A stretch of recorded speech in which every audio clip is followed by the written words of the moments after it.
Hey everyone, and welcome back to The Explainer. Today, we're taking a highly focused, deep dive into how Restoring Hope Ministries, or RHM, protects its absolute most sensitive asset, client data.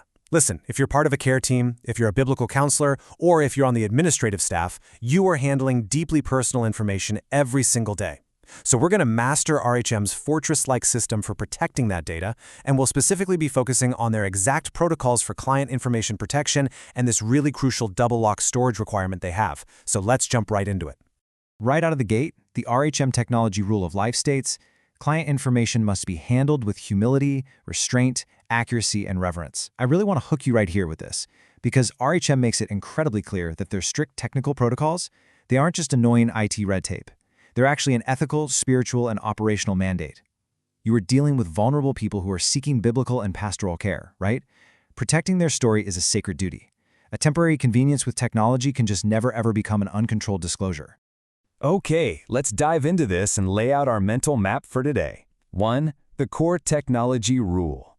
2. The color-coded system for data storage. 3. The double lock standard. 4. The exact pipeline for staging and purging. And 5. Managing breaches and incidents. All right, Section 1, the core technology rule. This is all about establishing the boundaries of the fortress. The entire foundation of RHM's policy is built on two very distinct locations. I want you to think of Microsoft 365, so your OneDrive, your SharePoint, your Teams. Think of that as the waiting room. It is only for approved, restricted, and temporary staging, period. Then on the other side, we have Theranest. Theranest is the vault. This is the official primary client record system for counseling-related services. Client information belongs in the official record in the vault. It does not belong scattered all over Microsoft 365 apps. If it identifies a client and it's connected to their care, it goes to Theranest. No exceptions. Moving right along to Section 2, color-coded storage categories. Let's map out exactly what goes where. Now, what's really interesting about this setup is how it's designed to reduce your cognitive load. RHM practically classifies data into 4 zones so you don't have to guess. Green data has absolutely no client identifying info, things like blank SOAP templates or policy manuals. Can that go in Microsoft 365? Yes, absolutely.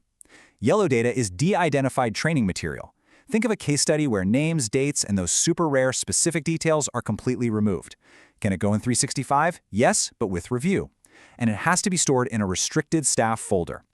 Orange data is temporary identifiable client info, like a scanned intake form that's just waiting to be uploaded. Can that go in 365? Only if it's absolutely necessary and only briefly. It requires restricted folders and quick deletion. And finally, red data. This is the long-term client care record, your ongoing notes, trauma disclosures, formal assessments.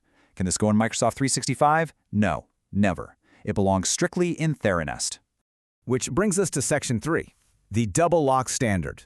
These are the gates guarding that orange data. So, RHM requires this double lock standard before any client info even touches a Microsoft location. These are 2 completely independent layers of security. Lock 1 controls account and access. This means using your unique RHM account with multi-factor authentication, or MFA. There are no shared logins, and they use strict least privilege permissions, meaning only approved staff with a strict need-to-know can get in. Lock 2 controls content and device. This involves using specifically restricted SharePoint or OneDrive folders, applying sensitivity labels, and using an encrypted managed device. Now, you might be wondering, why 2 locks? Well, because even if a hacker compromises a shared link, the permissions and the device protections actually reduce your exposure. You're basically creating overlapping layers of defense. But, there's actually a third piece to this puzzle, which RHM calls the operational lock. The absolutely crucial point to remember here is this: the safest duplicate file is the one that simply no longer exists. The operational lock is the physical, manual action you take to move the file to Theranest, verify it actually made it into the vault, and then immediately delete and purge that temporary waiting room copy. Before we move on, we really need to establish some firm, non-negotiable boundaries. Never, ever store client information in your personal OneDrive or on unmanaged random USB drives. No personal text messages or personal emails. Do not just drop client narratives or trauma disclosures into a Teams chat just because it's convenient in the moment. Your local downloads folder is definitely not informal long-term storage. And a huge one for today's world: never put client information into public AI tools or transcription platforms unless they are explicitly approved by RHM. All right, Section 4, temporary staging and purging. Let's look at the exact pipeline you use to clear out that waiting room. RHM gives us a very simple, incredibly repeatable 5-step checklist for this. Step 1. Receive and save the file only to an approved restricted location, like the RHM Client Temporary Staging folder. And a quick pro tip here, use minimal identifiers for the actual file name, like just using client's initials instead of their full name. Step 2. Upload that file into the correct Theranest client account.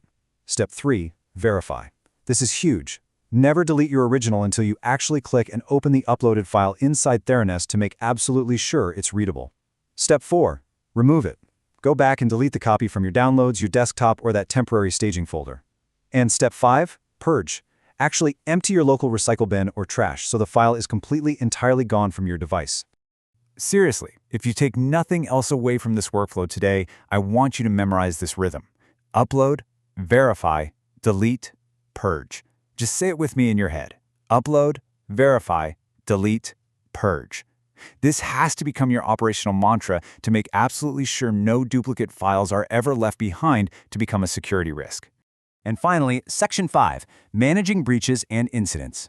What exactly do we do when, despite our best efforts, the locks fail? Look, mistakes happen. First, you have to recognize the triggers. If you upload a file to the wrong client, if you lose a device, if you notice a suspicious login, or even just accidentally email the wrong recipient, that is an incident. So what's your immediate first step? Stop the disclosure right then and there if you possibly can.